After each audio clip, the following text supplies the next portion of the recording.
We're going to do that right now. And last but not least, sorry, I'm messing that up. I will be dropping a link to a survey in the chat throughout the workshop, so you can tell us how we're doing. If we should do workshops more like this, any ideas of what else we can provide for you in terms of professional development. So with all of that, I'm going to introduce you to our facilitator for today. Atreya Mathur is the Director of Legal Research at the Center for Art Law. She received her Master of Law from New York University School of Law, where she specialized in competition, innovation, and information laws with a focus on copyright, intellectual property, and art law. So if you trying to figure out what's going on with all this AI stuff, you came to the right place to hear the right person at the right time. All right. She is an attorney from India and also co-founded Miraki Consultancy, a consultancy service focused on legal academia and higher education and law. At the Center of Art Law, excuse me, she conducts legal research on an array of art and law-related topics, including copyright law, artificial intelligence in art, contracts, artists' rights, estates, and legal issues in contemporary and digital art. She also has several published articles. She addresses legal inquiries and has instructed several workshops, which how we found out about her, and has done amazing work. So I'm going to pass the mic on to Atreya, and please enjoy and enjoy. Hello, thank you so much, Dion, for that. And thank you once again to the Bronx Council on the Arts and Karima for organizing this. I'm really excited to be here. Todd, it's great to see you again, and thank you for last week's presentation. As a quick introduction, I'm Atreya. As Dion mentioned, I work as the Director of Legal Research at the Center for Art Law, which is based in Brooklyn and New York. And like I said, I'm really excited to be here today and to talk a little bit more on the legal issues, copyright concerns, and also the ethical considerations in AI-generated artwork. And I'm going to quickly share my screen too. Hopefully you are all able to see that now. Yeah, wonderful. So just let you know, this image that you're seeing in the background, it's a series of 3 photos that I generated with DALL-E, which is one of the image generation platforms that Todd was talking about last week. And I was inputting prompts like, in a robot learning law and a robot painting or a robot's interpretation of justice. So you can see the justice scales on the left side. So it was interesting to see what it would generate, but I've been trying to dabble a little bit with AI art as well. And just as a little note that this presentation, all of the information that I'm going to provide and I'll be discussing today, it's educational. It doesn't amount to a legal opinion or legal advice, and it doesn't create any attorney-client relationship. And as I mentioned, I have dabbled with different kinds of AI software to create art. Some images you see here are, once again, images I generated with AI. I managed to print a couple and canvases, which you can see in the background in my room.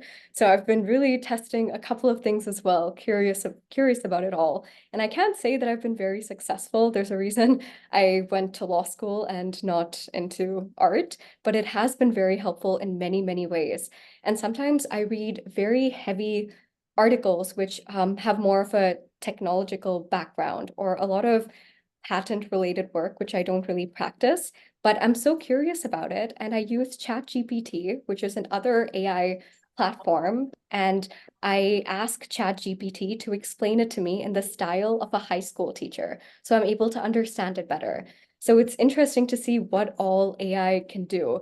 And I know we had a good discussion on this last week, but I'm kind of excited to get into it and talk about the legal concerns with all of this. And we're very much seeing that the success of all of these platforms like DALL-E, which I have just mentioned, as well as Midjourney, the success of these platforms, they've been so much so that OpenAI and the technology companies behind these platforms, they're commercializing artificial intelligence. And for DALL-E, for example, you have a limit of credits that you use per month, after which the credits have to be purchased to make more prompts to generate art. In another version, you have an unlimited amount of art that you can create with a paid subscription.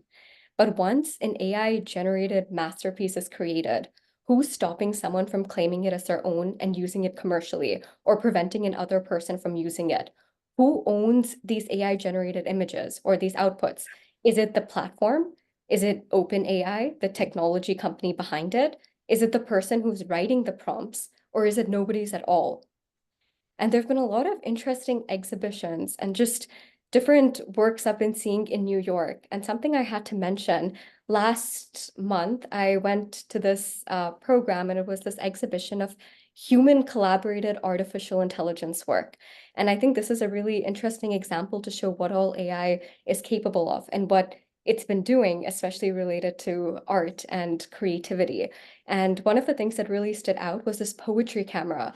And it was like a Polaroid camera, which you can see over here. But when you pointed it and took a photo, it generated a poem instead of an image based on the photo that it captured.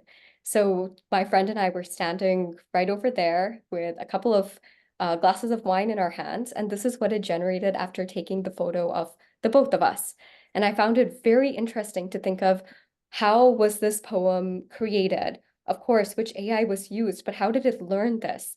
Whose words did it take? Or was it based on poems by another poet at a different point? And now that I have this poem, can I openly share it with everybody? Does it belong to me now? Who does it belong to? Something else I'll quickly just mention to just show you examples of what AI is doing. During the same exhibition, there was this other this chess exhibit. And what it invited you to do was to play chess with artificial intelligence, and you attach this electrode pad to your arm, and you'd be playing with AI and you'd be receiving real-time feedback. So if you ever made a move that wasn't right, or if it was a bad move, you would get little shocks that were sent to you to kind of train you to play better. So it's just, once again, very interesting to see the scope and the breadth of what AI is capable of doing. And I would say that we're still very much at the nascent stages, and so much of this has to be regulated and talked about still. And I also mention all of this to show you that AI is being developed a lot faster than the laws are. So right now, every day you have new softwares that are being developed, which are capable of so many different things. And unfortunately, the law has not been able to catch up with it yet in terms of precedents and hearing these cases one by one. So that's something that you have to keep in mind, and which is why I stressed upon at the beginning that along with legal considerations, ethical considerations are also important at this point in order to have more of a policy understanding of it and what could eventually happen just based on law and ethical considerations. Now, keeping all of this in mind, I want to talk a little bit about what I hope to discuss with everybody today. And as I mentioned, when we were talking about the poetry camera, and for example, the artwork I showed at the beginning, a couple of things that we have to break down is one, authorship of work. And you may think, why is it so important for someone to know who the author of the work is? Can't the work just exist? Or does it always have to be copyright protected? And the thing is, if a work has an author to it, and if it's eligible for copyright protection, you're going to have a lot of benefits and a lot of rights known as exclusive rights over the work. And you'll be able to commercialize on those AI generated works as well, or any works, which is why it's very important for artists to understand what copyright is and why it's so important to make sure that you always retain copyright in a work. But we'll discuss this a little later, and I'll break down all of this soon as we go through the presentation. Something else to keep in mind, I wanted to differentiate this by authorship, which is just about who owns the work, because suppose you collaborate with artificial intelligence as well, and you create something beautiful and incredible, and you're so, so proud of it. Is it fair to let everybody else use that because it's created by AI, though you had a massive role to play in as well? Or should you be considered as a collaborator and you have some rights to it and you can potentially commercialize? A lot of the issues, so sorry. I have a little puppy who is chewing everything in the background once again, but yes, or should you be allowed to commercialize those images as well? And a lot of people and a lot of artists I know, they work, of course, solely to create. And that is, of course, a big, big thing. But is it the worst thing in the world to want to get some kind of economic benefit from the work that you're producing. So it's important to think about the economics and the commercial side of these images and of artwork in general. The other half of this, which I'll focus on, is infringement and fair use.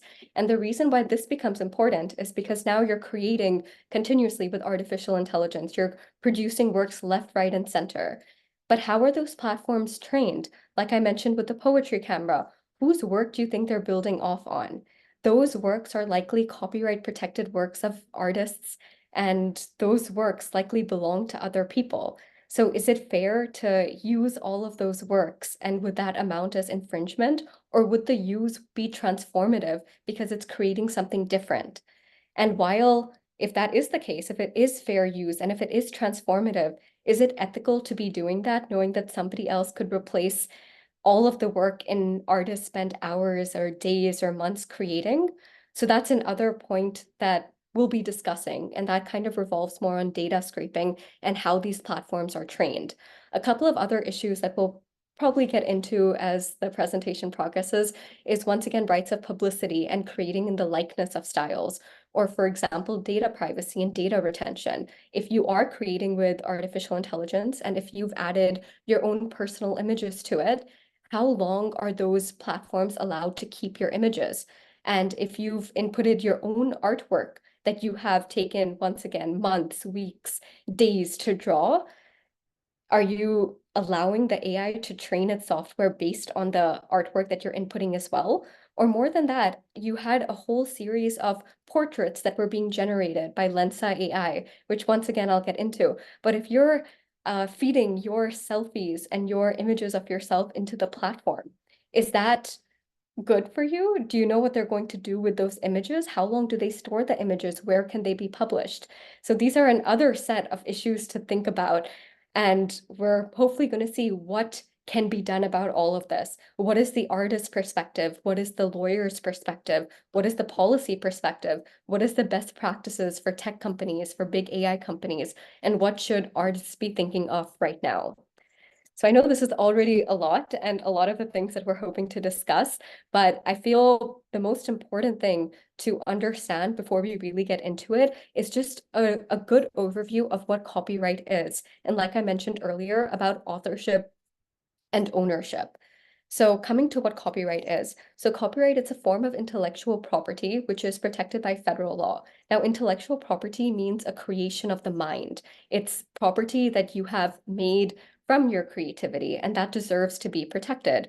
So owning a copyright to a work, it gives the owner of that work a set of exclusive rights over the work. And with those rights, you can reproduce the work, you can publish it, you can sell it, you can license it. And this can be a lot of things that you see that fall under copyright. It could be a book, a painting, a poem, a song, architecture right in front of you. All of this has some elements that are copyrightable. So under current copyright law, artists that use traditional mediums like paint, like pen, paper, they are the ones who are considered as the authors of the work, and they generally hold copyright over their work by default. And it's important to know that you don't have to go and register your work in order for it to be copyright protected. The minute you put pen to paper and you create something, if I make a really bad doodle right now, or if I write a really cheesy poem, somehow I already have copyright over that. And that is my creation. I don't have to copyright register that with the Copyright Office in order to have that kind of protection over it. It is important to note that with registration, there are a lot of benefits that you get. For example, your work has to be registered in order for you to take action in federal court. If your work isn't registered, you can't file a lawsuit. So that is something to consider, but there are other options available if you see somebody infringing your work, which we will get to. But in order for copyright to subsist in a work, it has to be an original work of authorship. It needs to be fixed in some kind of a tangible medium, and there has to be a minimal amount of creativity. And this term is known as a modicum of creativity. So this is fun and interesting to note that the standard for a work to be protected by copyright requires a very low amount of creativity. The bar is quite low in order for it to be considered as copyright protected. However, the other considerations, like an original work, that's something that has more more consideration that you have to pay attention to in order to make sure that it hasn't been reproduced before and it is a new work and you aren't copying it from another source. If you see a painting that you really like, and if you make a copy of it, that's infringement. And something that I will get to once again when we focus more on infringement and fair use is that once you have a copyright in your work, you automatically have those exclusive rights. If anybody infringes on any of those rights, if they reproduced your work, if they copy it, if, for example, I have this presentation up and if you've taken a photo of it, technically that's infringement. And it's important to note that fair use, which is a defense to infringement, is an affirmative defense. And I'll get to this in more detail later, but that means that it doesn't just exist. You don't automatically have a defense of fair use if you're using somebody's work for a personal purpose. It is known as infringement regardless. However, if I sue you or if somebody sues me for any sort of infringement, and if we go to court, then I can invoke a fair use defense saying that, hey, this was for research reasons, this was for educational reasons, personal reasons, and that is why this qualifies as a fair use defense. So the burden would be on me to prove that it is fair use, but infringement is not something which, fair use is not just something which exists just like that. It is something that you have to consider only once you're being sued, which is why it becomes so important to understand what copyright is and when you're infringing in other person's work, so you can protect your work better and you know when you're infringing in other artists' work, so you can respect them and hopefully not be sued by anyone in the process as well.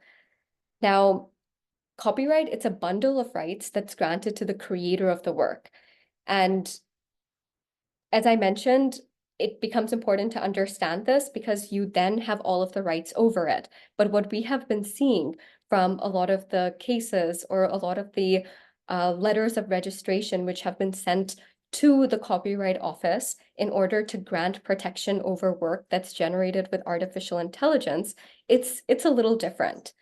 Through court cases, we can see that copyright, it can only belong to a human author or a legal entity. It doesn't exist for anything that's created by a machine or any other instrument or person. It has to be human owned and human created for copyright to be granted that protection. So as I mentioned, in order for copyright to exist, it has to be an original work of authorship, which means there has to be an author of the work. And now the author can't be any machine or entity. It can only be a human or a legal entity like a company. So what happens with artificial intelligence created work? A great example to begin is in the US through the Copyright Office, there was the Zarya of the Dawn registration letter.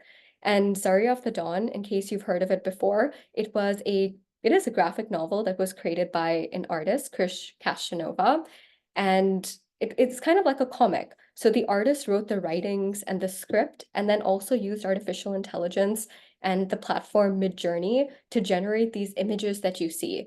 And she then slightly photoshopped those images as well in order to suit the requirements for the novel, in order for it to suit the text and the comic strips that she had written. And initially, the Copyright Office had granted copyright registration for the entire graphic novel.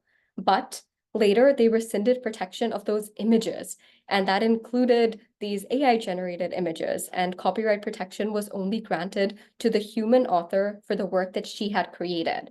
So there was no copyright protection that was granted to these images, even though she had made minimal edits by Photoshop. So ultimately, what the Copyright Office stated was that registration would only be granted to the author for selection and arrangement of the images and the writing, but not to the AI-generated images in itself.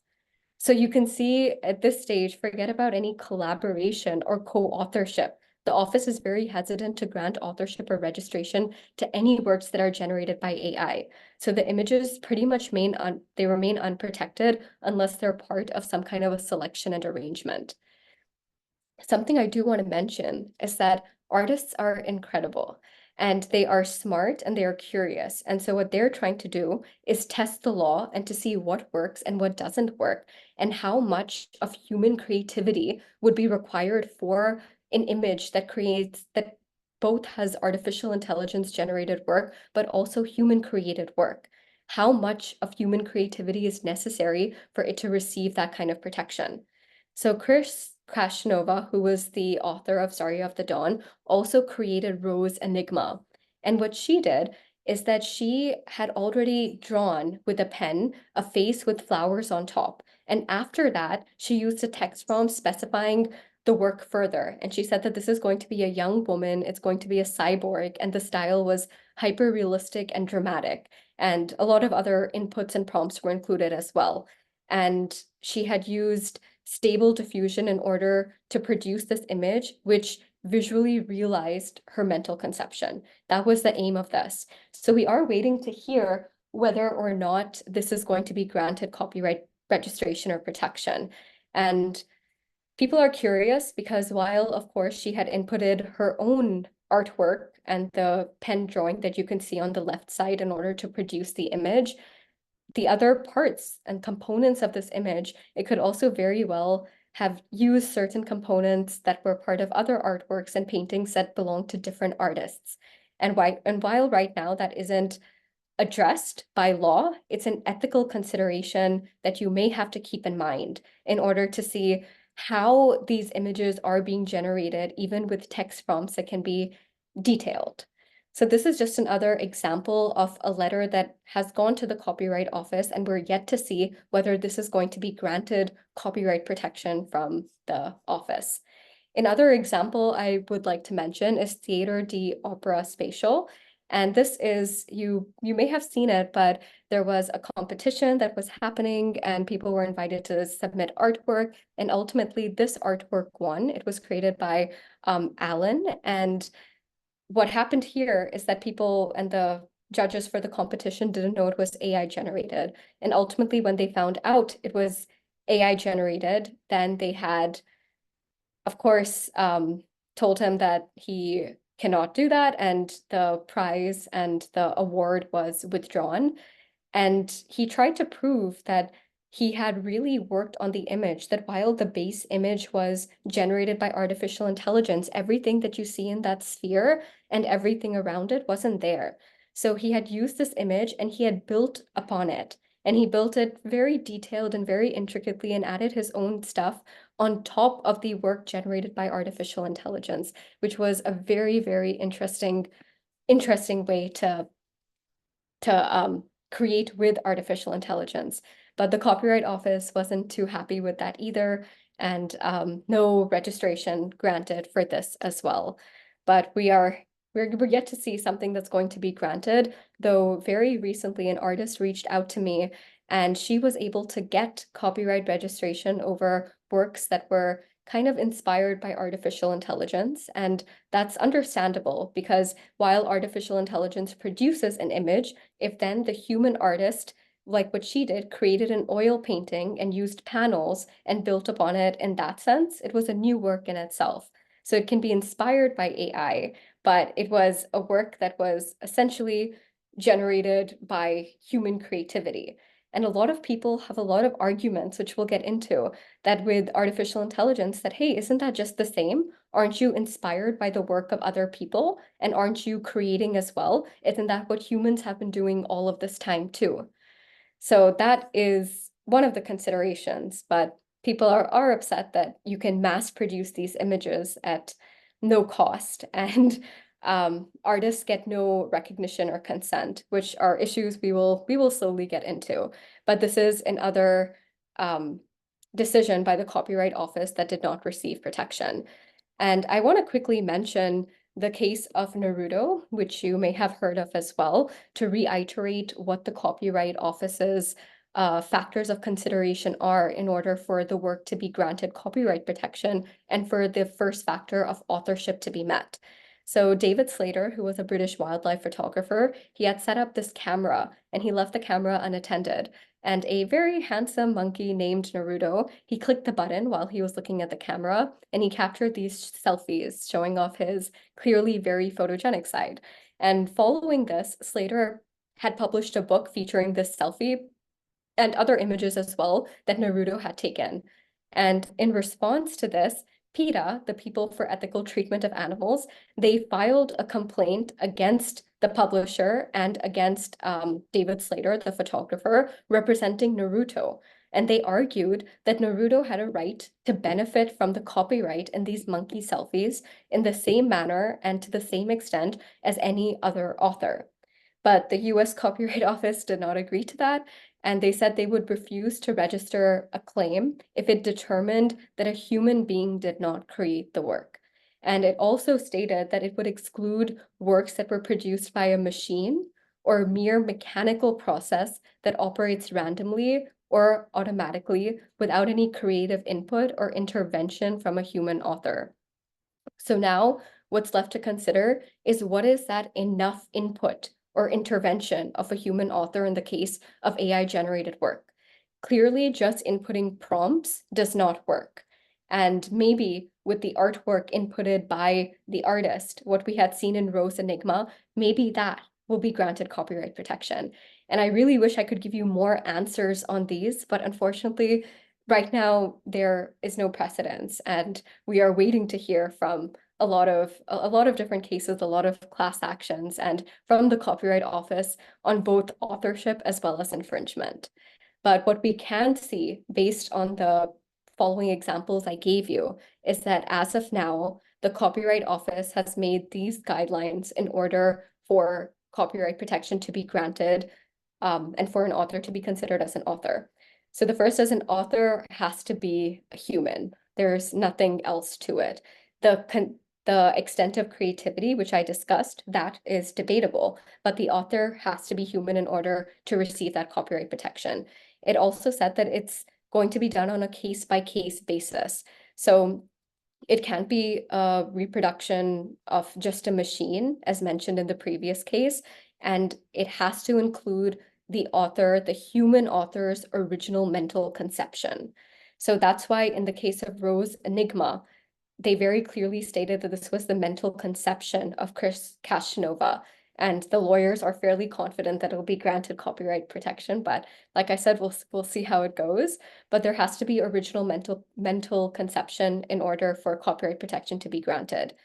The next is the creative control aspect, that it has to have that creative control by a human, and that entering a text prompt would not be sufficient. Just a human having influence on the work is not enough. So if I produce something and if I put in a couple of text prompts of a woman teaching a class on copyright on Zoom with lots of artists, it'll generate an image of that. And I won't really be able to get that copyright protected because I kind of just gave a couple of loose text prompts to see what it generates. And clearly from the cases mentioned before, including this beautiful artwork, this was not granted protection. Then finally, selection, arrangement, and coordination. That would be granted copyright protection, but only to the elements of creativity that were added by the human, not by just the underlying AI-generated work. The human elements to it has to be enough, and that can be granted copyright protection as a selection and arrangement, as once again, we had seen with Zarya of the Dawn. So this book, as I mentioned, was protected as a selection and arrangement, but it wasn't granting protection to the individual images. Chris Casanova, the artist, did receive protection for the book in itself. So it's possible to get protection over the work, but only to the human creativity. I can't stress upon that enough for now. And it's also a guideline to make sure that you include that the work, it does contain AI generated content. And the Copyright Office was initially upset with the creator of Zarya of the Dawn, because they said you did not include any information that it was generated by AI. But she was a little surprised at that because it says Midjourney on the left side very clearly. So she wasn't trying to hide it. She even included the process on her social media and Instagram. It wasn't a hidden thing, but they made this requirement explicit, saying that you have to ensure that people know that it's been generated by artificial intelligence when you're submitting a work for consideration to the Copyright Office. So with all of this, we're trying to think about who owns the artwork And also, does it make sense to own the artwork? And who does it make sense to in order for that artwork to have an author or to be owned by someone? Something which I would like to clarify between author and ownership in law is that it is a little different. An author, as I mentioned earlier, is the person who creates the work and is generally the artist, right? However, an owner of the work is the person who has the rights over that work and it can be transferred. So an owner essentially has the right to those exclusive rights I had mentioned earlier, to commercialize the images, to republish, to reproduce those images.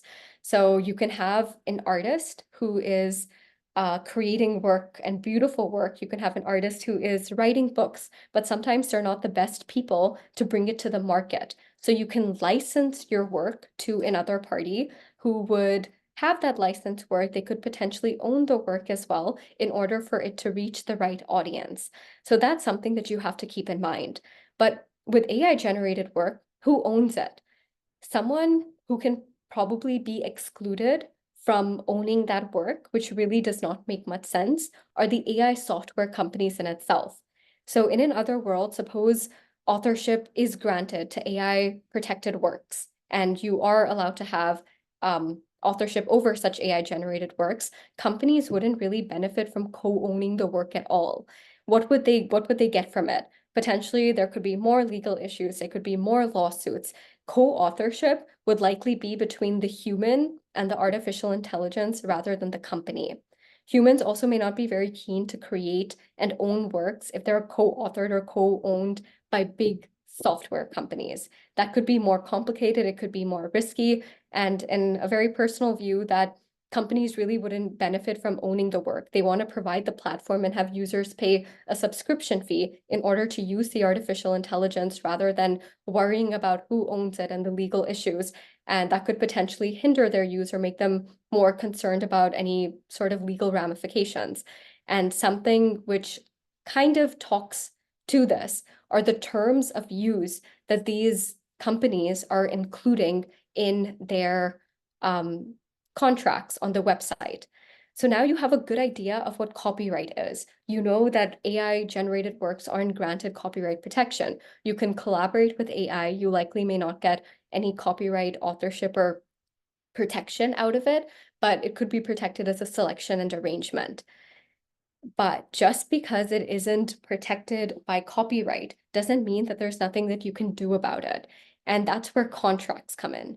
And contracts are a big part of law. And what these big AI tech companies have been doing is that they've been contracting a lot away with their terms of use and the user agreements on their website. So if you see right now on the screen, it's one of the terms of use from DALI. And essentially what it says is that all of the content, the input and output, whatever is created and ultimately produced by the artificial intelligence, they assign the person who's inputting the text prompt the right title and interest to the work.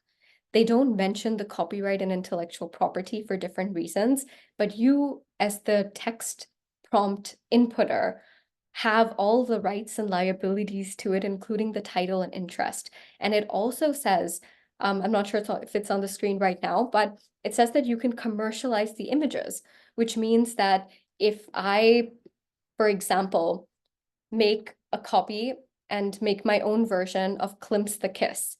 And if I have this copy rendered by artificial intelligence on the right, if I print this on a canvas or if I print this on a tote bag, and if I sell it, I'm technically allowed to do that by the contract that I have with the company, with the user agreement on OpenAI.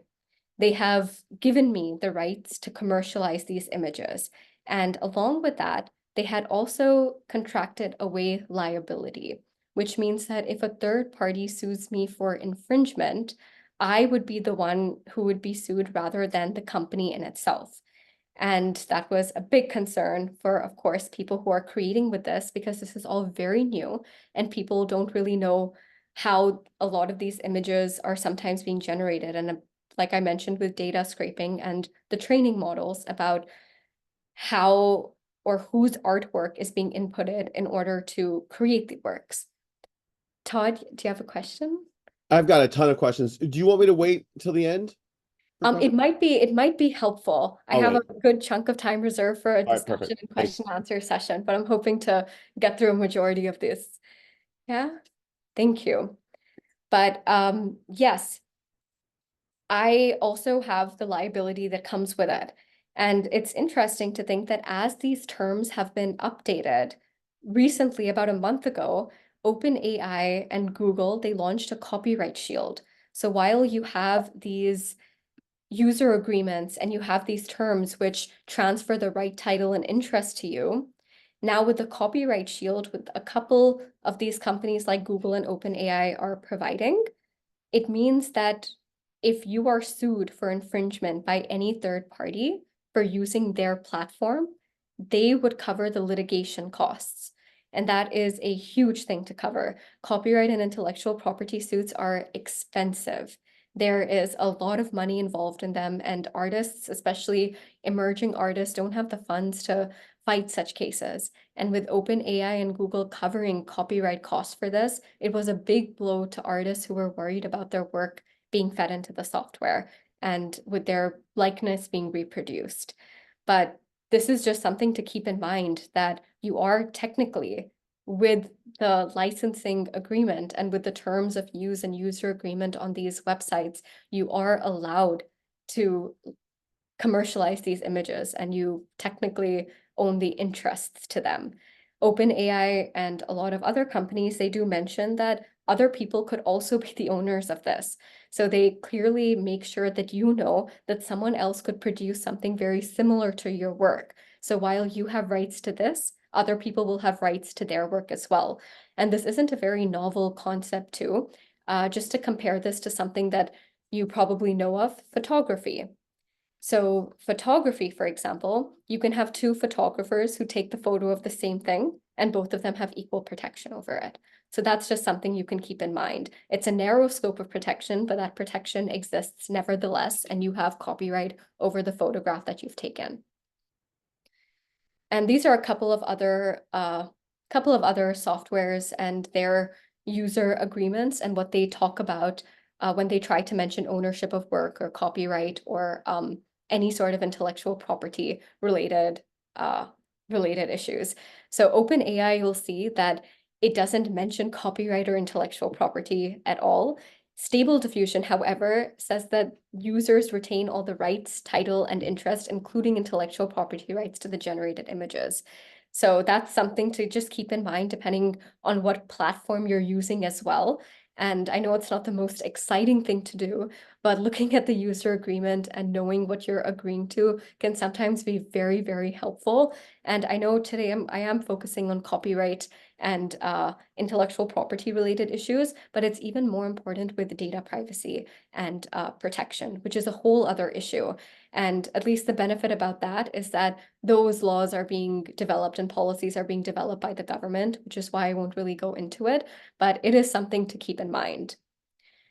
Now, when I mentioned earlier why all of this becomes so important and why are people so concerned about these exclusive rights or about copyright protection is because of these.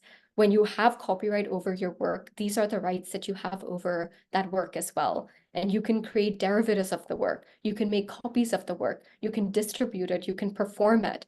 So obviously it becomes important to know that you are the person who has the right to create and the right to make translations or adaptations or derivatives of the work.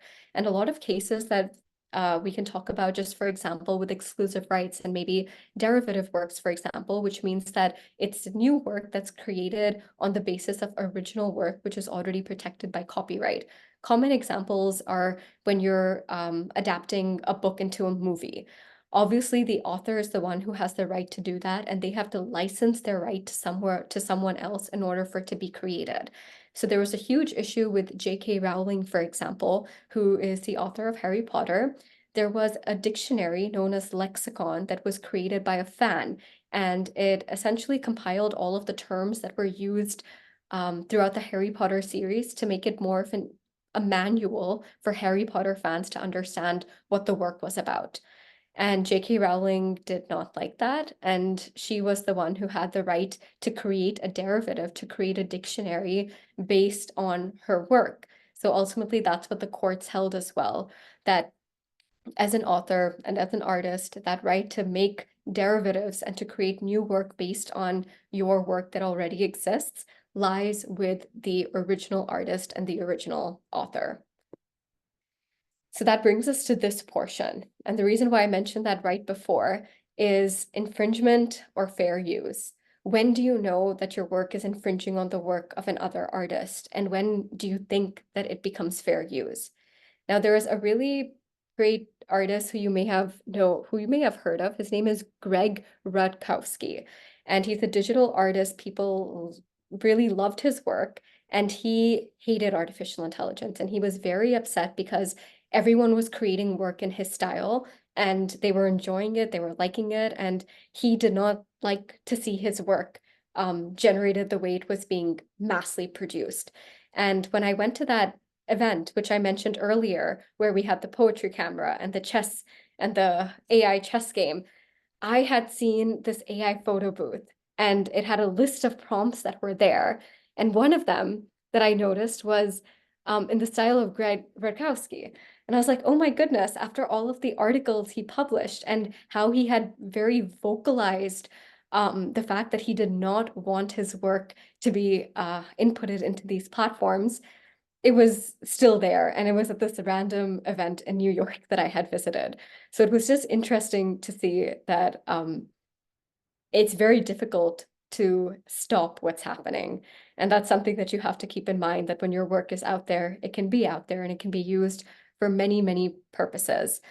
But how I had initially got into this and the conversations that I've had with different artists, one of them, Kelly McKernan, who is part of a class action lawsuit right now, she was very excited. She's a digital artist and she was extremely excited to create with artificial intelligence. And about a year and a half, two ago, when the first version of DALL-E was introduced, one of the AI image generating platforms, she was thrilled and she's like, I cannot wait to create with artificial intelligence and see like what I can make. But before she had the chance to, she was tagged on Instagram just in a comment saying, I absolutely love your work here. And it wasn't her work. And she was very upset about that. And you'll see that Kelly's work is on the right. And on the left, one of my friends, we actually invited Kelly to speak at a conference we hosted. And while she was talking about these issues, one of my friends generated her work on Midjourney in like a matter of a minute and a half. We got these 4 images that were created with her style. And it was very unfortunate because I've shown these images and this slide to a number of people. And one of the people said that, oh, which is her work and which is the AI generated one? I kind of like the work on the left side, the top one. And I was like, oh my gosh. So you can see why artists could be a little upset that they've put the time, they've put the effort, and they would be excited to create with AI. And the only thing she said was that she would have been fine to submit a series of images and help train these models as well, if only she was asked for it. She said that if she had consent, she would have been happy to submit images of her work that wasn't something that she was working on currently. Her work, which was fed into AI and that was ultimately produced and that she had an issue with, was very derivative off of a series that she was working on and creating. So she was quite upset about that. And that's just, yeah, that's something to consider in how we started getting into this field. Now, on ChatGPT, for example, and other thing, because now we're trying to move on more into the likeness and to understand how we're using artists' names and how we're using their art styles in order to create work. So I was testing it out and I had asked ChatGPT to generate poems and lyrics in the style of Taylor Swift. She has a new album coming out tonight, so I'm excited for that. But this was one of the things that I was curious about, to see how it would be and whether I would actually like what was generated. So it was a little too cheesy, and I can't say I enjoyed it, but it was fun to see what ultimately was produced. And then after I generated a poem, I asked for a title of it, and then I asked ChatGPT to make it into a full song with a verse, a second verse, a chorus, a pre-chorus, and a bridge. And it was kind of interesting to test out.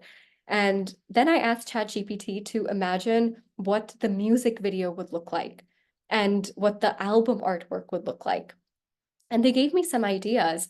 And then when I asked ChatGPT if they could generate the album artwork for me, an interesting thing, they actually directed me to human artists on Instagram and Etsy to be like, they might be able to generate the album artwork. And when I asked if DALL-E, for example, could generate it, they said that we might be able to, but the results are unpredictable. So you could try it, but they had actually recommended these Instagram accounts. Of course, the Instagram accounts that they recommended were not real, and I searched them, and they were not related to what I was hoping to get out of the album artwork, but it was just a bit of a thought experiment, and it was interesting to see the results. And I showed this, these were a couple of memes that I had seen when I was browsing Instagram, when people are like, ChatGPT is taking over my job. And we're like, please take it. I'm tired. I don't want it. So that's one of the things. And then the other side of that is that humans, they're doing the hard jobs on minimum wage, and the robots, they get to write poetry and songs and paint. That's not the future I wanted. So I really felt with these. And I thought I would also mention that there's a way to collaborate with a lot of these platforms to make life and work easier. Like I mentioned earlier at the beginning of the presentation, there's still a lot of things, a lot of articles I read which have very complicated language, especially when it comes to the tech side of things, which I can't say I understand too well. And ChatGPT, for example, helps me understand it better, to summarize it, and actually understand a lot of the technical bits that at least give me 20% of knowledge that I need to know to have a conversation about it with someone else to explain it to me. So even if it doesn't teach me something 100%, it kind of gives me that extra effort or that extra knowledge to help with other things. So it's important to see what we want to use artificial intelligence for. And once again, not just as a legal consideration, but ethically as well. An example I want to give was with another artist of Ben Moran.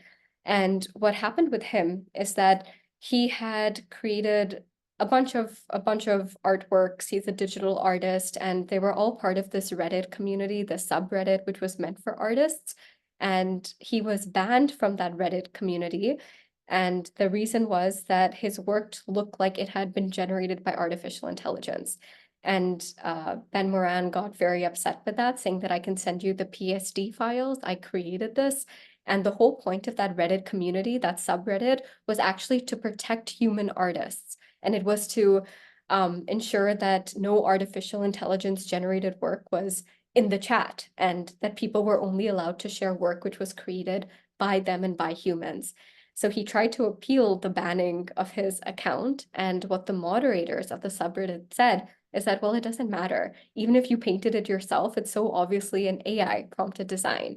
And if he's a serious artist, then they have to find a different style, because no one's going to believe that it's not AI. And AI can also do it better in seconds, what might take you hours.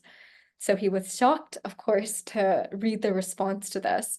But that's a big concern that artists have been having as well. Another issue I would like to mention, which will lead us more into the fair use and infringement discussion, is what was happening with Lensa AI. And Lensa AI, if you're not familiar, it was this application where you would feed images and selfies, and it would generate a portrait. And I tested it out just because I was very curious about a couple of things. That when these images were generated, there was always some kind of a signing on the left corner, which you can see over here, or at the bottom. All of these images were always signed off. And people were concerned about that. They're saying that, oh, this is obviously the mangled signature of a human artist's work. And that is why AI has mushed it up a little, and it's over there because it's just copying the signature and making a very poor version of it.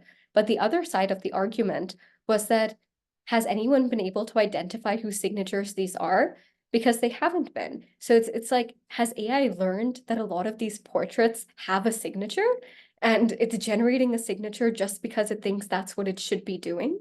So that was a huge issue once again, and a lot of artists, as you can see in the comment on the right-hand side, had more to say about this, that this could be just one of the ways to show that this was a stolen artwork.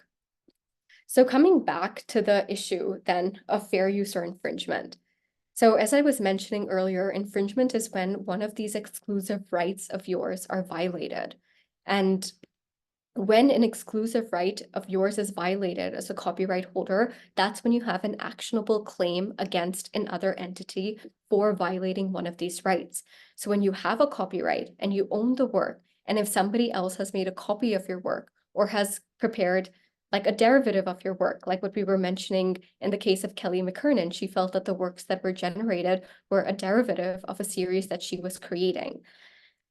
So what happens then? Do you have any right when you think that the work could be infringed?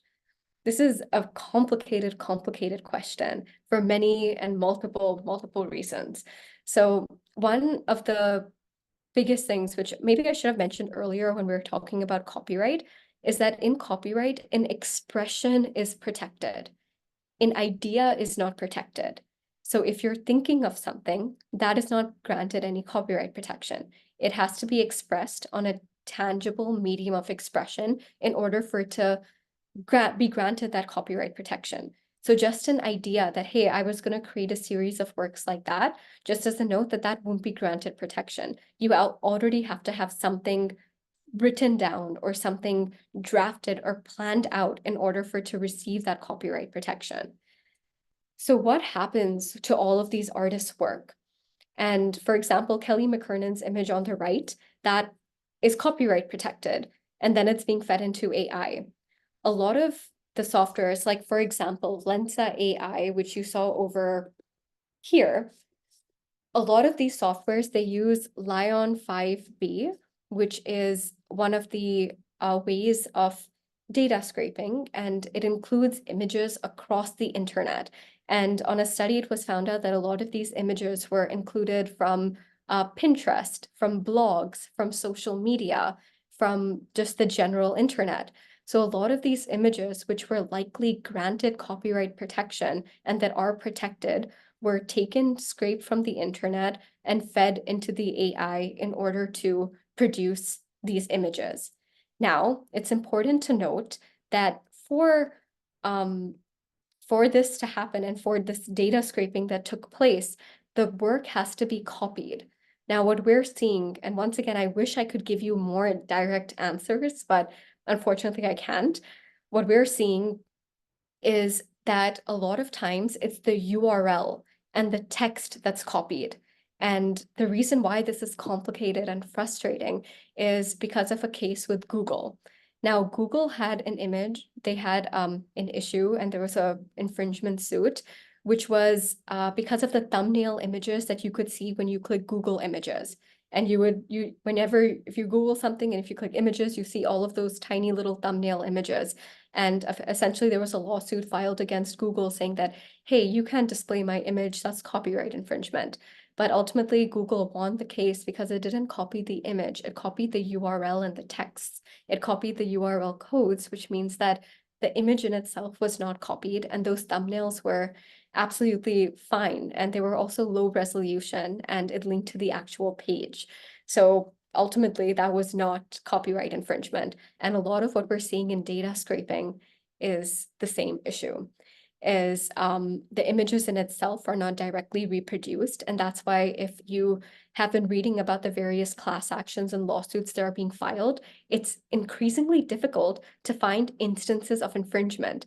And as somebody who has worked with so many artists, I find it so funny that, my goodness, we cannot find any instances of infringement in all of these class action lawsuits. And I'm going through the pleadings and the complaints, and it's just very interesting to note.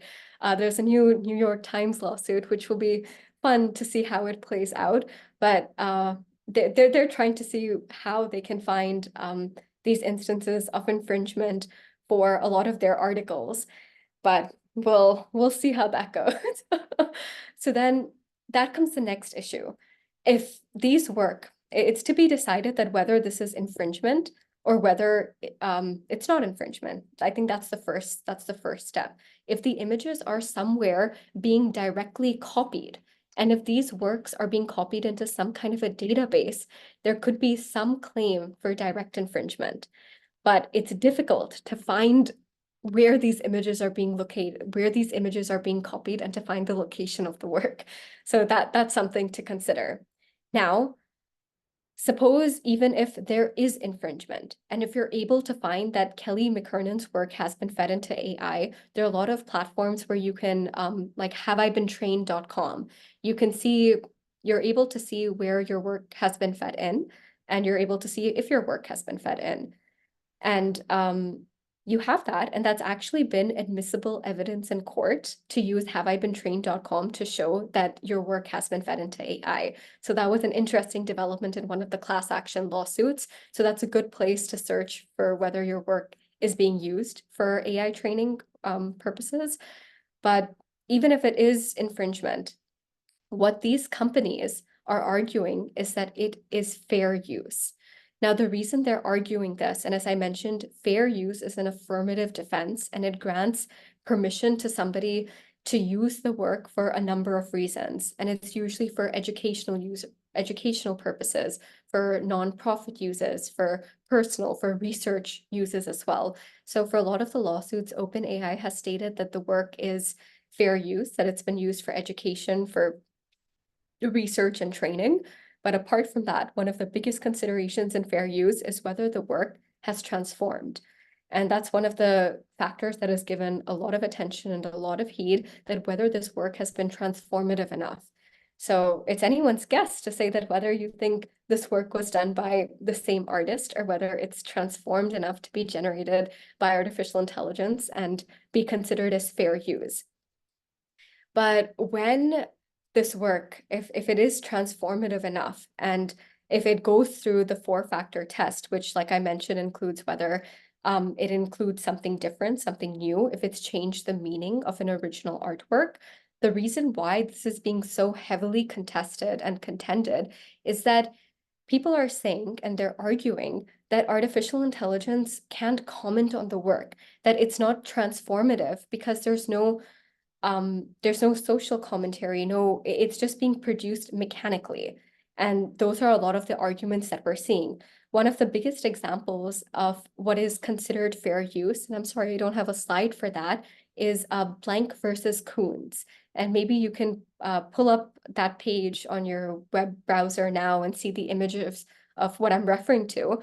But it was an image of a woman's feet. And this was a photograph that was published in a fashion magazine called Allure.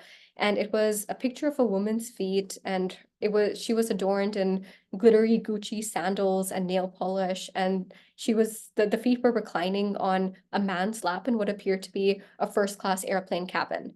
And what Jeff Koons did, he took that photograph of the feet, he reoriented it, he put it in a painted collage with pictures of other women's feet. And what he tried to do in that image was comment on social issues. And he was trying to show how a certain type of woman is frequently represented in advertising, and how this was kind of a little poking fun at advertisements and consumer culture.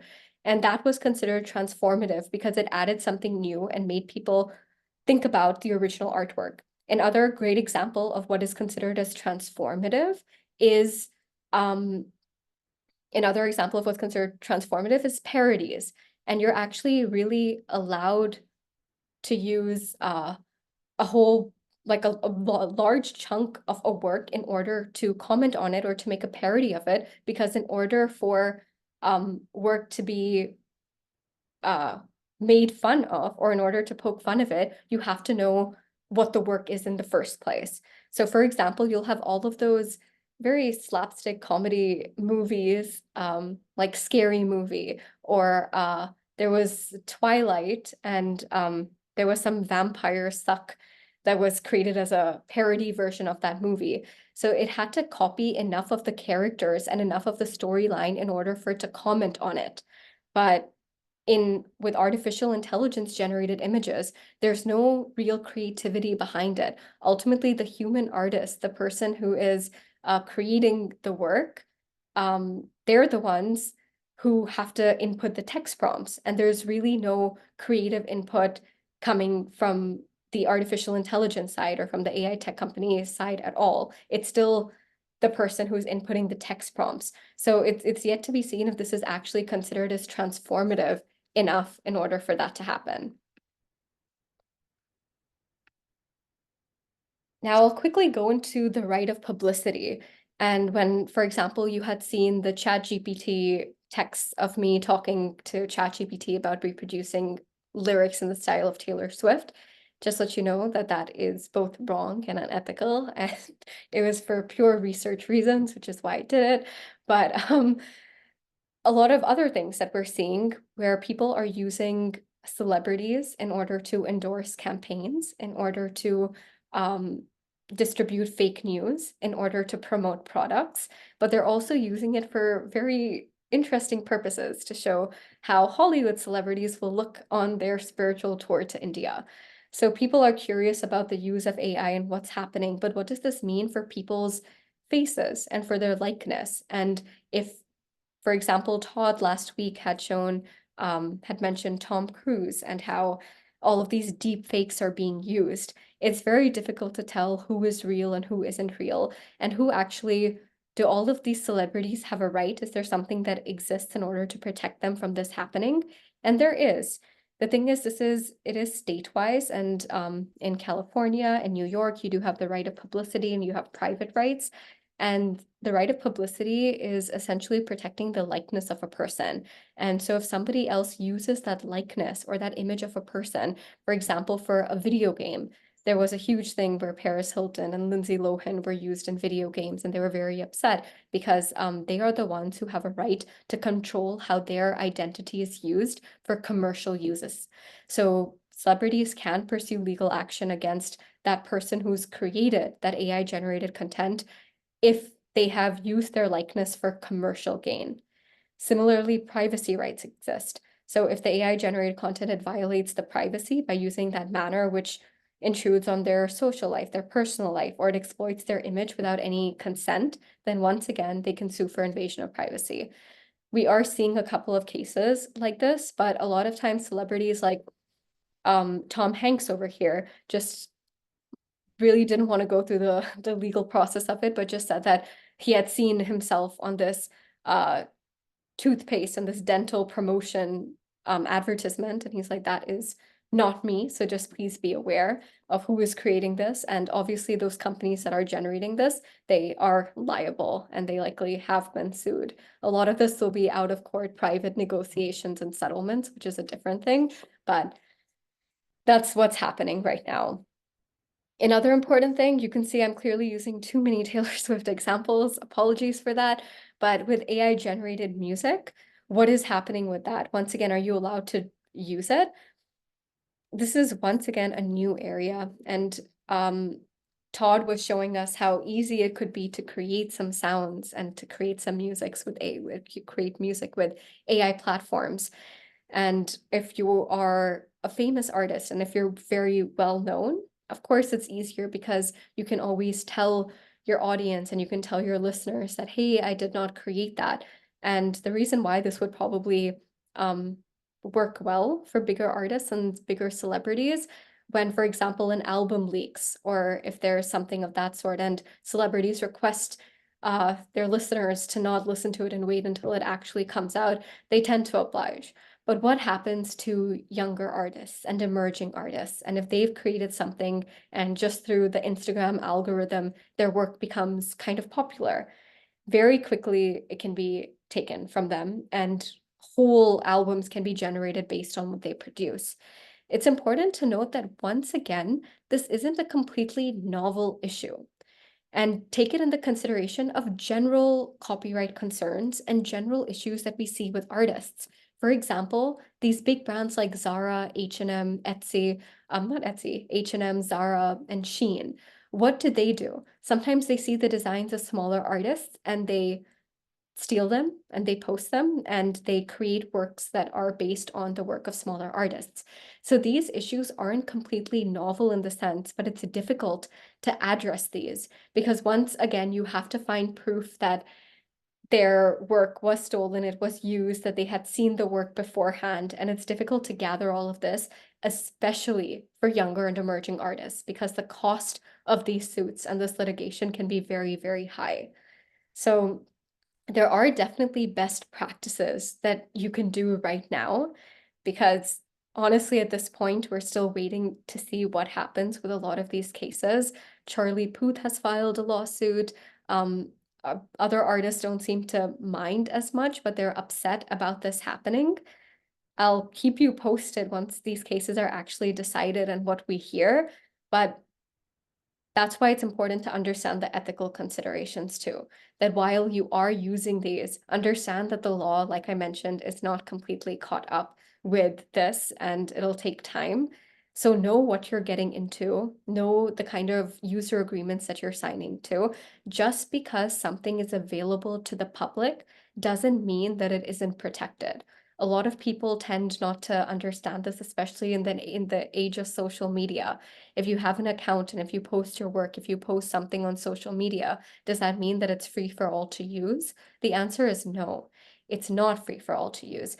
With all of these platforms, when you're entering, if you create an account on Facebook, on Instagram, on Twitter, you enter into something that's known as a click-wrap agreement or a click-through agreement, which means that you have to agree to a set of standard terms and conditions in order to use the platform. So likely you've already agreed to this if you have any social media accounts. And what you do when you enter into this agreement with any of these social media accounts is that you enter into a licensing agreement with that company or with that social media, whether it's Instagram, TikTok, Facebook, whatever it is, you've likely entered into a licensing agreement, which means that you are licensing. As I mentioned, these are the rights that you have as a copyright owner. You're licensing one of these to Instagram, to whichever social media account you're posting on, and they have a right to use your images or use your videos. Primarily, it's going to be used for promotional purposes. But just because Instagram has a right to use it, or the public platform you're posting on has licensed your right to use these images or to use any artwork that you're sharing or create reels out of it, it doesn't mean that the general public has that right. And they are 100% infringing your work if they are copying, reproducing, or redistributing your rights. So not just in an AI related context, but for artists out there, if you have social media and you're sharing your work, and if somebody else is using it and you're seeing that happen, remember that is infringement. And there are a lot of ways that you can kind of file something against them, or if you don't want to go through litigation, which I would recommend not doing because attorney's fees and the whole lawyering is expensive, is that of course all of these platforms, they are now legally bound according to the DMCA, which is the Digital Millennium Copyright Act. They have to have a complaint center and they have to have a policy for intellectual property and for a right of publicity infringement, which means that if somebody's using your likeness or if they're using your work, if they're impersonating a famous personality, you can file a complaint and they will likely remove the account, remove the work. Sometimes these platforms take time to do that. They have to do it by law, and that's why they aren't liable if somebody else infringes your work. If a third party infringes your work on Instagram, Instagram is still not liable, likely because of the act that I mentioned. They have taken the reasonable measures to make sure that they take down the work. But what other concerns, what other ways can you address these concerns? You have the DMC you have the DMCA as well. You have the takedown notice.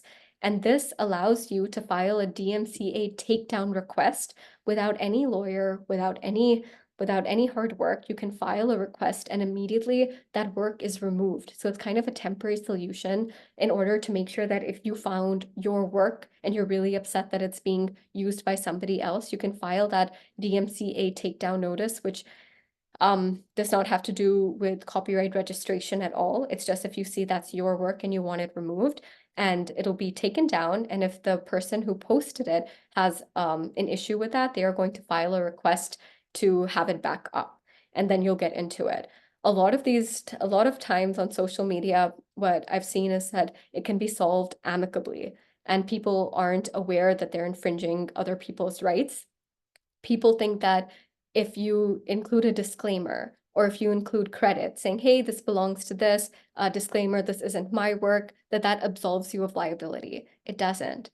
As I said, infringement is infringement. If I take a photo of a movie theater while I'm watching a movie, and if I post that on my Instagram, technically that's infringement. It's unlikely that they would sue me, but just to help you understand that all of these are different considerations and examples of what infringement could be. And you do have a right to take down anyone who is infringing your work. Very quickly, I wanted to mention trademarks, and I mentioned this just to show the options available and what a lot of these AI companies could have done right at the beginning. This is with DALL-E, for example, and I had inputted a text prompt of dogs in Gucci and Chanel and Louis Vuitton, and this is what they produced. And it was a fun little series of images, but they didn't use the brand's name. They didn't use the logo anywhere. And it is very likely that it was made sure that these brand names were blocked right at the outset to make sure that it doesn't produce something which infringes trademarks, because the legal repercussions for trademark infringement are much higher.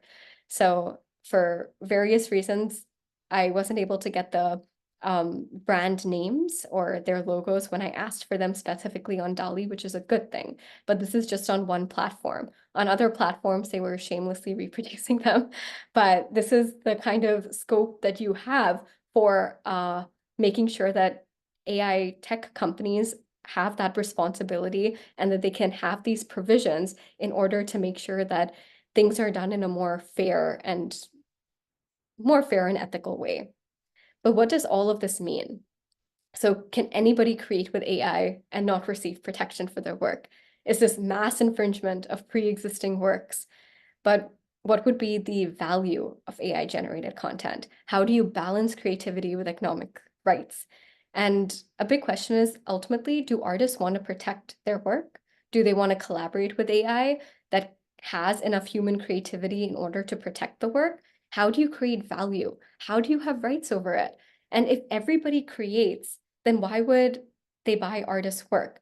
If everybody's creating what they like, I created these images that I have on my wall now. Would that make me not buy other artists' work? That's the case of, once again, traditional art as well. And I think some things that we have to focus on are skill, creativity, passion, authenticity, and process, which are things that we're not likely to see from AI. Could all of these AI generated images and the way things are going right now, could it ultimately prevail? I would say, not from a legal perspective, but I work with a lot of appraisers and art professionals as well at the center. And a question that we always have is valuation and authenticity. And it's ultimately what artists are looking for. Are you, as I mentioned earlier, are you looking to just create and get your work out there? And it's not a bad thing to, once again, monetize and commercialize the work that you do. I've seen artist contracts which had really, really shocked and surprised me with the benefits and the compensation they receive. And those have to be fought for and negotiated. But I don't think it's bad at all to be paid for something you love doing, even if you're passionate about it. If it's something that's taking your time, there's no harm with compensation. And that's something I just want to make clear right at the outset. And what we have seen is that, will this artwork generated by AI ever generate that kind of valuation, that market value that traditional artwork has? A lot of times what we see is that artwork, when we're getting it appraised, or when we're working with appraisers who are looking at emerging artists' work and even established artists' work, it's about the artist, it's about the story, it's about the date of creation, the process, the material used. A lot of it plays into its valuation. And people like to know that it has some kind of a story behind it. So while AI is creating incredible things, and while you can collaborate with AI, I feel traditional art and fine art are always going to have its own market.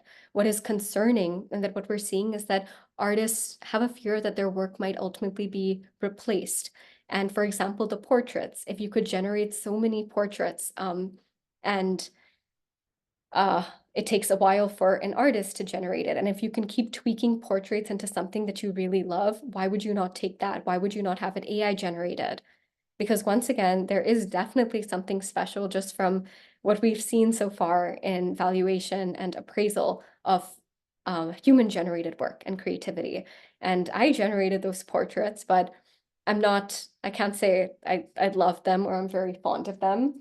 Just in my room, for example, there was an artist who was sitting at a hotel who did these contour blind sketches. And I didn't know what it was, but he basically doesn't look at the pad and he does a sketch of you there and then without looking at what he's drawing. And I found that so interesting. And I feel like I would personally prefer that any day to a lot of the work that I have generated by artificial intelligence. So along with legal and ethical considerations of the work you're producing, how you're protecting it, whether you might be infringing somebody else's work, think about that ethical component. And I think a lot of this will ultimately play out into what we're going to see.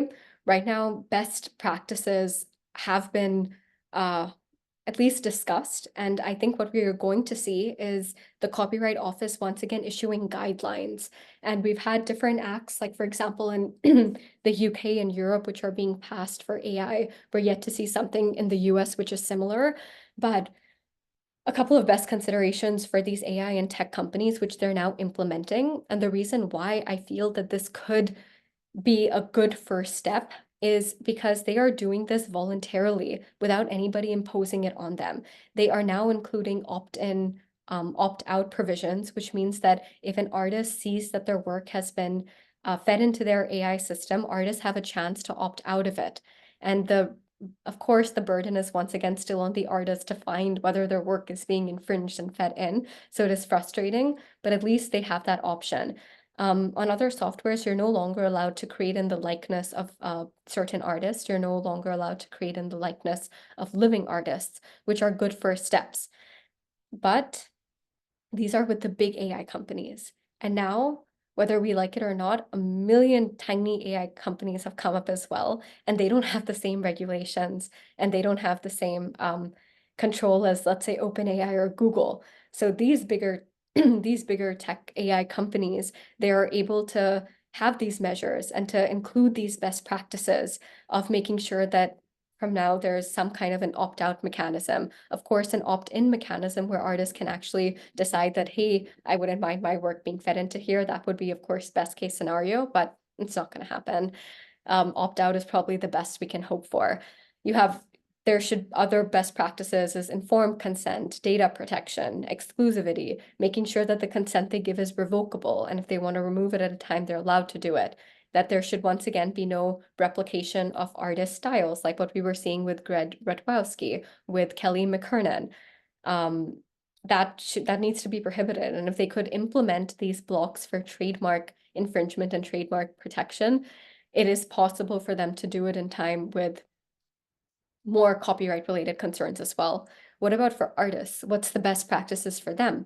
What we have been seeing is digital signatures, blockchain technology has been helpful.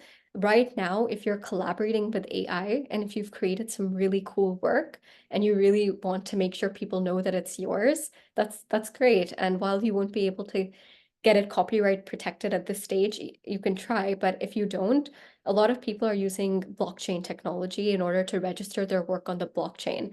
I spoke to this really interesting person called Andy Rosen. He was a photographer and now he kind of works for artists' rights as well. He had created this software called File Protected, and I'll share that link with you at some point.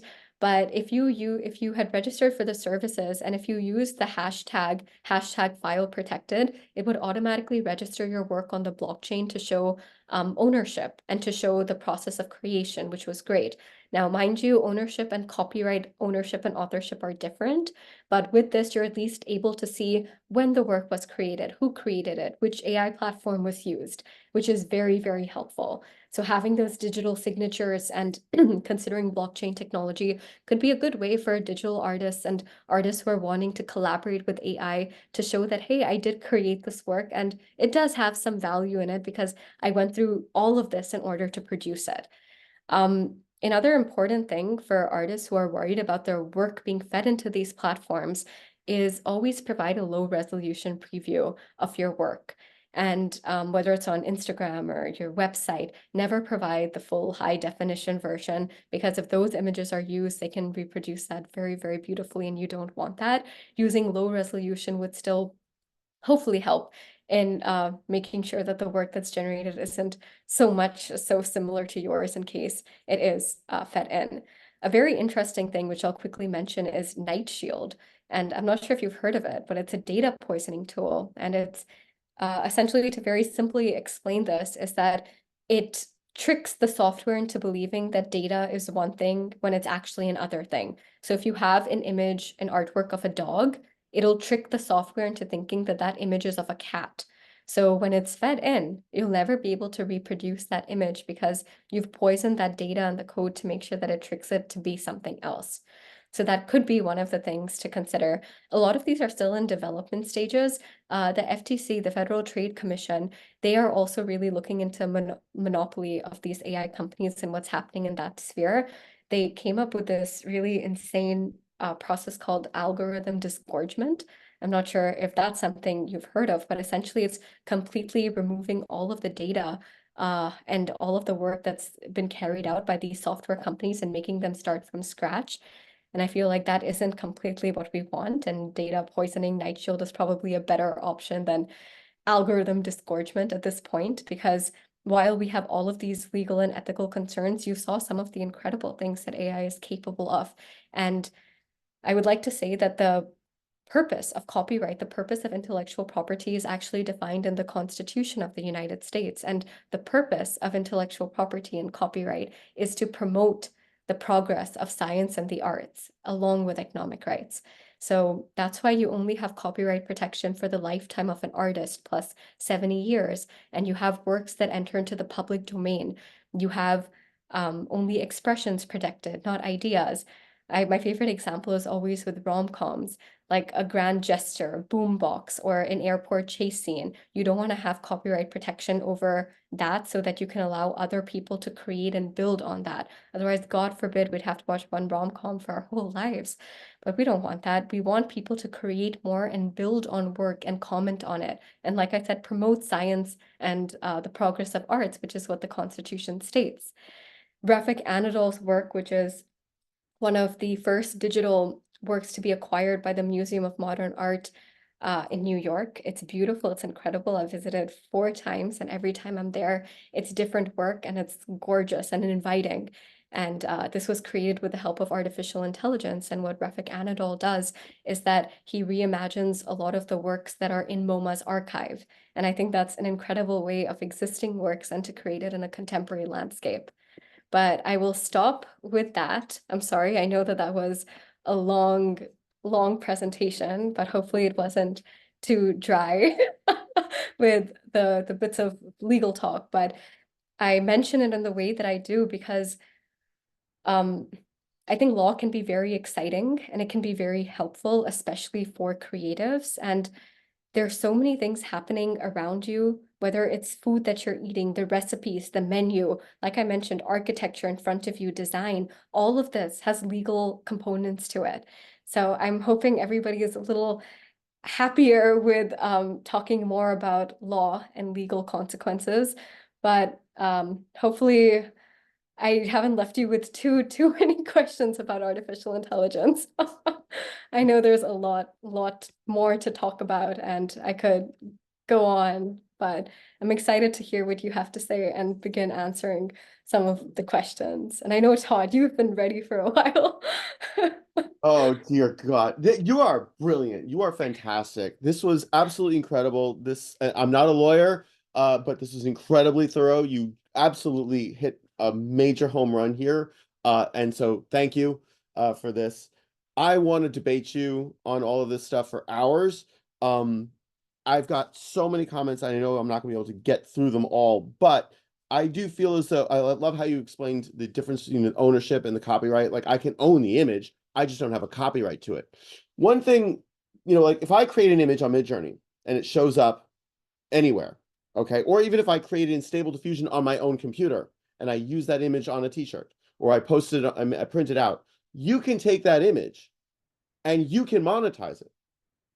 There's nothing, I have no copyright, I have no standing, I have no actionable, there's nothing I can do in the court. Even if I try to register it, the US Copyright Office will reject it because I failed to disclaim that it was generated by AI.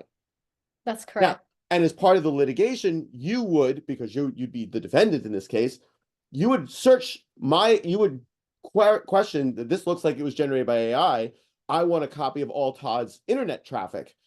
And as part of discovery, you would be able to get all that from my ISP. You would see that I logged into Midjourney. You would see that I have these technologies. You'd see, and you would be able to uncover that this was in fact created by AI. There's nothing I could do to stop you from the countersuit, and I would lose. I mean, so, and I guess the point is, and I made this last week, the cost of cognition and creativity is dropping to zero. Do we need copyright law in the future? I would argue yes. And I would say that after all of this time, after all of the years since the Copyright Act has been implemented, I think copyright is going to continue to exist, especially just in the interest of ensuring that economic rights still exist with artists who create. AI is a new field and it can be very well incorporated with digital art and collaborations with digital artists. But copyright protection is going to be needed regardless with any sort of work, whether it's like I mentioned, whether it's creating a sculpture or different types of visual arts as well. It is Okay. going to exist. And ultimately, what we're not hearing now, but what we will see is maybe co-authorship and joint authorship of these works. And as you mentioned, that if you have this image on your shirt and if it doesn't have any copyright protection, the question comes, who is suing you? Who would sue you for that? Do they think that it's similar to their artwork? Because if they do, then likely they could still have a case. But if it's just anyone, then no one would have sued you regardless. Well, That's the similarity, I'm not a lawyer. Similarity is not, and again, it's on a case-by-case basis. Similarity is not the deciding factor. It has to be blatantly, it has to pass the squint test. That's correct. But once again, it's why that person is suing you. It can't be arbitrary. There has to be a reason behind it as well. So is the reason is that it's substantially similar to a work that they believed you had copied. And once again, I would like to mention that a lot of these cases, it requires a different interpretation of copyright law. And Right. like fair use infringement, like you mentioned, it's all on a case-to-case basis. And every case is going to be different. I was hoping that for one of the bigger decisions, the Warhol decision, which was decided recently, we would get some guidance. But the main thing that they said was that, oh, it's a case-to-case basis. So I feel like the scope of interpretation for these cases is there, and which is why copyright is going to be something that continues. And fair use is going to be a defense that will be invoked by these AI and tech companies. And maybe they'll win and maybe they'll have to pay damages. But it all depends on, I yeah. hope not. I'm on the record. I pray that you're wrong, that all of this training of what is arguably infringed content, okay? And by the way, the devil's in the detail here, but these AI models, large language models, diffusion models, any of them, they are using content without permission to train their models. That is infringement. Once the model is trained, it's fair use. That flips the switch. So there's multiple stages of what happened here. I committed infringement by looking on the internet for an image that you had or some text that you posted publicly. But you didn't give me the rights to use it for anything. I used it to train a model that is fundamentally, by every definition, legal or intellectual or otherwise, completely and utterly transformative. Well, just to once again, just to maybe clarify and confirm that just because it's been trained doesn't mean that it's fair use. Only if it goes to court and it's been decided in court that the fair use defense is invoked and applied, then fair use would be a good option, and that the work. Okay, thank you. Until the Supreme Court says that it is fair use, it's up in the air. And I guess what I'm trying to do is I'm making a prediction that the Supreme Court will declare it fair use for several reasons. Yes, if a federal court declares it fair use, if they think that it's transformative enough, Yeah. then I think, yeah, that would clarify a lot of things. And And oh, yeah, sorry. I feel like they're hesitant to deliver any judgments hastily or at the moment because I think they're deciding that. So it'll be fun to see what they decide of whether this is fair use or not. I hope they take their time on that. And I think it's going to be fair use because if they didn't, okay, if they said that it wasn't fair use, the disgorgement would destroy overnight all, and I mean all of these technology companies, and the liabilities would be huge. We're talking about a complete collapse economically, and it would hand over to foreign countries who have different laws, different morals, different ethics, complete control over all of this. And all Americans in every capacity would be at a massive disadvantage. So it's never going to happen. It has to occur. What was it? Perfect 10. What was the other one from Google? Authors Guild. Those two cases, like it's all transformative. It's all fair use. They're going to fly. They're going to fall in line. And if they don't, they're going to destroy the American Yeah, finance. my best bet is that it might be transformative. We'll see how that goes, but regardless, the Copyright Office is going to issue guidelines, and I think that's going to regulate a whole chunk of things of what is allowed and what isn't allowed.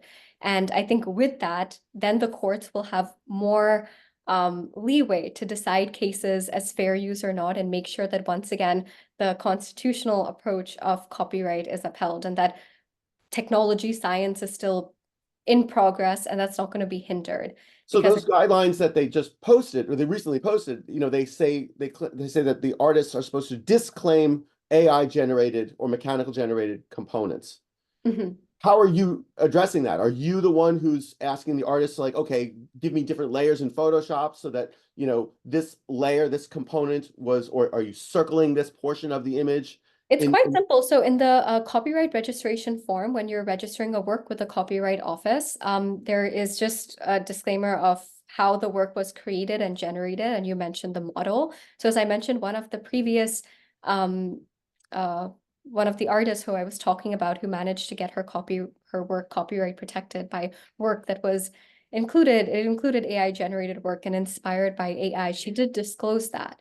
And it was disclosed and she was able to get protection. So I just Sorry, want to Nikki, interrupt really interrupt quickly. me, interrupt me. Yes, so I also want to, so one, we're at time at 7:38, but I also want to get some other folks who want to ask some questions from in the chat. So I think I did see a couple of questions in the chat. So I know Donna, you had a question earlier on. It was, sorry, I'm going backwards. Donna, if you want to come off mute, go right ahead. I'm looking back to when you're talking about I see a question of whether what if two people create the same thing unknowingly? So that is one, I want to talk about it in the regular, ouch, Dixie. Sorry. I wanted to talk about it in the regular copyright and traditional copyright perspective, that can happen regardless. Two people can work on something and they can they can create a work that is very similar to each other. And the best example of a traditional copyright is once again a photograph.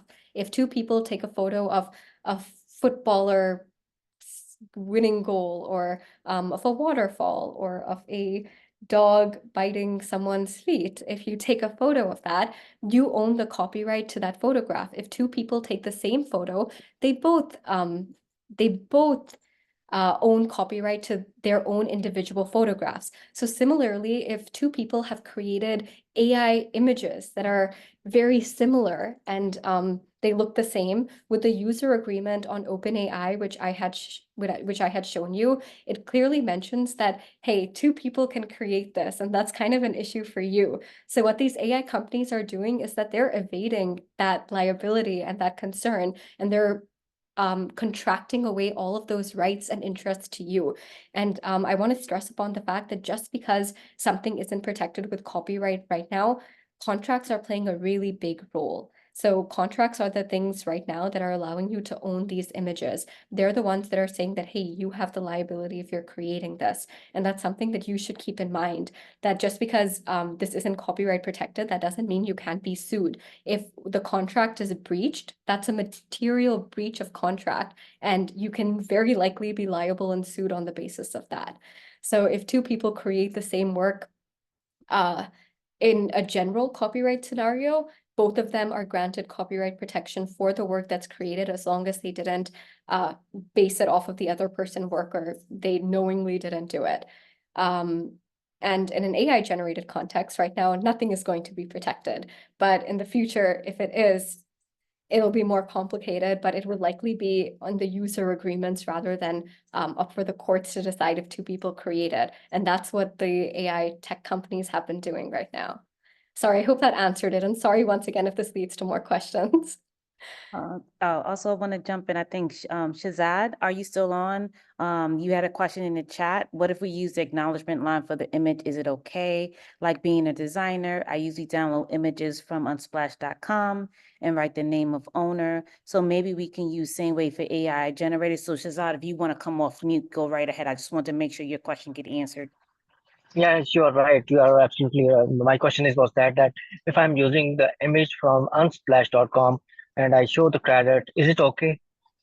So if you're using an image from any website which has images that aren't in the public domain, or that you haven't paid for in terms of a licensing fee or some kind of a royalty fee, then that would be infringement, and you're technically legally not allowed to use those images. That would be considered as copyright infringement regardless. It's best, a lot of these websites, you'll see that there are royalty-free images, they're Google stock images, and they're images that are in the public domain. I would recommend looking at these images that exist and using those images. Even when you use royalty-free and stock images, it's best to give credit where credit is due, saying that original source or link can be found here. But just because you've given the original source or link, that doesn't mean that you're devoid of liability. So I would highly recommend making sure that these websites that you're looking at have either royalty-free images or you've purchased a licensing fee. That is just the consideration. Otherwise, it would be considered infringement. Thank you. Nikki, do you want to come off mute and ask a question?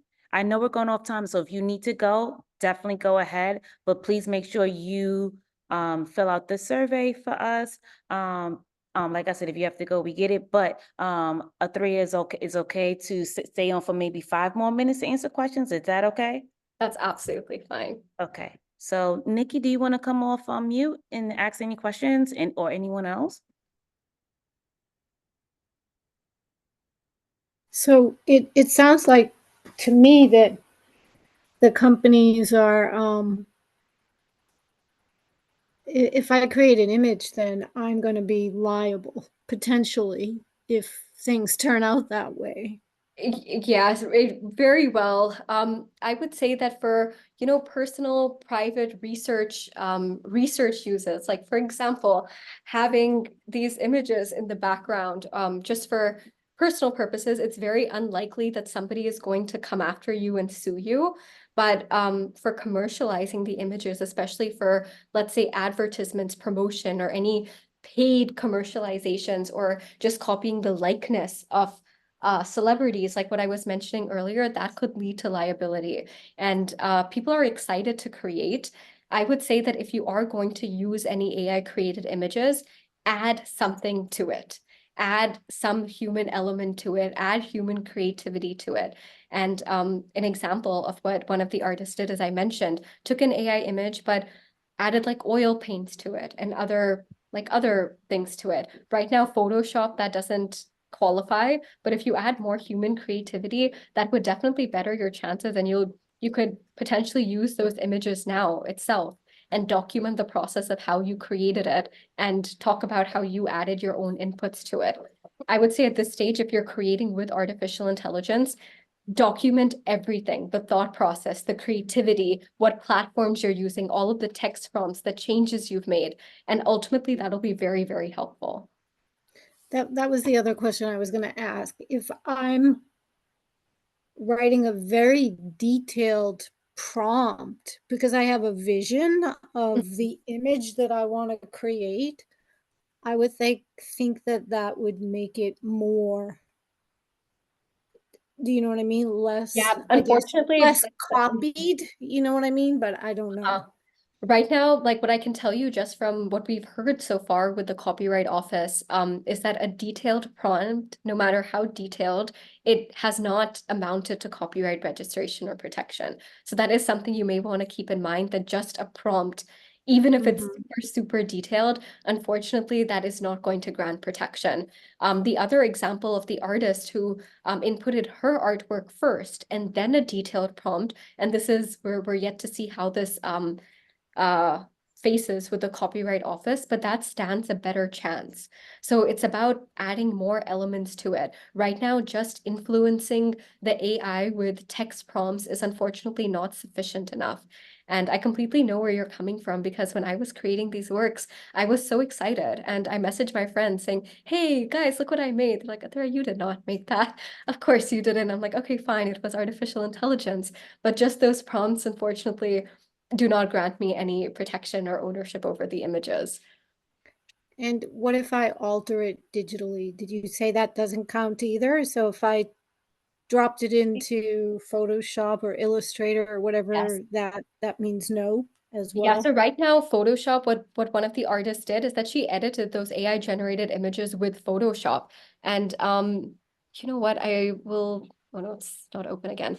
But that wasn't granted copyright protection. And even the other artist who had generated that beautiful theater de opera spatial that you had seen, only that sphere area was generated by artificial intelligence, and he had added all of those details. But even then, that wasn't sufficient enough to receive copyright protection. So the office is being very hard in issuing decisions, and more human creativity is required. And it's likely going to be a mixture of digital editing and human creativity and detailed text prompts and a lot more. I wish I could give you a more direct answer, but unfortunately, right now I can only tell you what is not being granted protection and what you can do to maybe increase your chances. Like, for example, if you do use an image, something that we had done for one of the events that the Center for Art Law hosted, we used an AI generated image for one of the banners of the event. And we were curious what people would say, if people would notice, if anyone would comment, or if anyone would have any issues. But they didn't. No one really noticed it. And I was upset because it was an AI event. And I thought maybe someone will ask about it. But a lot of people aren't really noticing it. They just think it's something, they think it's something that's already existed. But what we did from our side is that we included the text prompts, we gave credit to the AI generator as well, saying this was created by Midjourney on XX date. This was the prompt that was used. So people know it. And I can create it. And it's great because if you're putting it out there, Dixie, come here, come here. If you're putting it out there, you can still use it. It's just that other people will also likely be able to use it. And in case somebody feels like there's an issue with it, they could potentially sue you, but the chances of that happening right now are really minimal because people are more interested in filing lawsuits against the AI companies and the tech companies. And that's why we have so many class action lawsuits against them rather than individual people, because they're seeing that they're seeing that this is an issue that a lot of times a creator who puts in the text prompt, they're not going to be able to pay the damages or fees or the legal costs for this. They want to put the blame and they want to put the liability and repercussions on the AI tech company. So that's, once again, just another thing to keep in mind. Because that was going to be my next question, because I am noticing that a lot of AI images are now being used with blog posts and articles like on LinkedIn, and it's just, to me, it just seems like the images are all over the place. They are, I agree with you. I've seen them everywhere, and I found it very difficult sometimes to tell that, oh, this is definitely AI generated, right? But people are doing that, and I think they're more comfortable with doing that, especially for journalism and for maybe reviews and articles, because in general, if you use any copyright protected image for commentary, it usually falls under fair use as long as you're addressing that image and talking about something educationally related. So in general, if you use any image, not just AI generated for an article or for a review or a blog post, that likely will fall under fair use. So similarly, I think people are finding it easier to use AI generated images so they don't have to worry about that, and they can find a more appropriate image for their article or for their blog post. So something that you can do for a best practice is, once again, like I mention the name of the platform that you're using. And in case anyone has an issue, something we always put is a disclaimer at the end saying, if you believe that this is a copyright violated image, or if you believe this infringes your image, please reach out to us. And that's one of the easiest things that you can do to make sure that nobody tries to sue you, and whatever it is, there's an amicable resolution for it. So Thank we're you gonna very have, much. oh, sorry, Donna. So we have, it's 7:51. I want to get the last question in. Nikki has a question in the chat. I do not trust AI for many reasons, so please tell me that using filters and layering in Photoshop is not AI. I have been using filters and layering to create art with photographs that I've taken for a couple of decades. Thank you. You're good. That's yeah, you're absolutely in the clear. That's Photoshop, when the whole conversation with Photoshop. Oh God, sorry. Wait. Sorry, it's her food time and she's losing it. Sorry, uh, Nikki. Yeah, so Photoshop was something that was addressed by courts, and as long as the actual image that you took, the photos, the paintings, as long as that was human generated and you're editing it with Photoshop, you're absolutely fine. That's not considered artificial intelligence. There are now artificial intelligence plugins that you'll find in Photoshop and other softwares, but even slight editing is absolutely fine. Any modification or editing for your images or original photos that you've taken or artwork that you've made is completely in the clear, as long as it was originally made by you and you originally took the photo and then you're editing it, you're absolutely in the clear. So no worries about that. And trusting AI at this point is a difficult thing to do. For a lot of lawyers were using AI initially for memos and for court pleadings, and they got fined and disrespected very heavily by judges because AI created cases that didn't exist. And that was a whole issue because you have to be very, very careful with what you use AI for. I personally don't trust it as a source of information. As I mentioned, I kind of like it to summarize information that already exists and to make me understand something better. But just trusting it in itself, especially for legal purposes and even for legal cases, is not, I would not recommend that at all. Todd, absolute last question. We gotta go. She's so right, To Nikki. I'm too pretty for prison, and they don't have alcohol there. So clarify though something really important with Nikki's question. Adobe Photoshop now has generative AI built into it.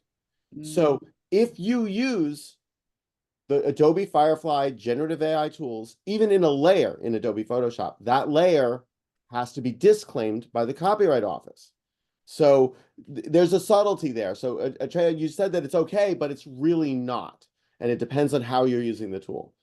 Yeah, like for example, if you have, once again, let's say you've taken a photograph of a landscape, or you've taken a portrait of a person, you automatically have copyright protection in that. And that is more than suffice to qualify for copyright. Now, if you use one of the tools that you had mentioned in order to edit the photo, you can disclaim it saying that you used AI to edit it, but it's not going to have a big impact at all because it's about the original input. That had enough creativity and human influence. It's about what you're adding to it. So the issue that other artists are facing is that they've generated the image from artificial intelligence from scratch with text prompts, and that is not allowed. So that is something which has to be disclosed, and you're likely not going to get protection over. But versus a human generated image, and then you add editing to it, like generative AI that you might use for like Photoshop purposes or other purposes in that sort of format, you should be fine as long as the original work, the underlying work is created by humans. And it So- depends. It depends. So we're Yeah. gonna put a cut on that. The time is 7:55. Athrea, thank you so much for presenting. Todd, the extra information, thank you for participating, of course. Want to just give a quick plug for the third workshop that's next Thursday at 6 p.m. You're going to be with Igor. It is engaging AI, it is an artist who uses AI. So he'll talk about how he uses AI with his art, all of the techniques that he used and the tools and all of that stuff. So please come back for next week for that last install of the series. And again, these workshops will be on our website. On our website. So after the last workshop, they will be up. So thank you once again. Please make sure you fill out our survey. I put it in the chat, and have a wonderful evening. I'm going to stop the recording, and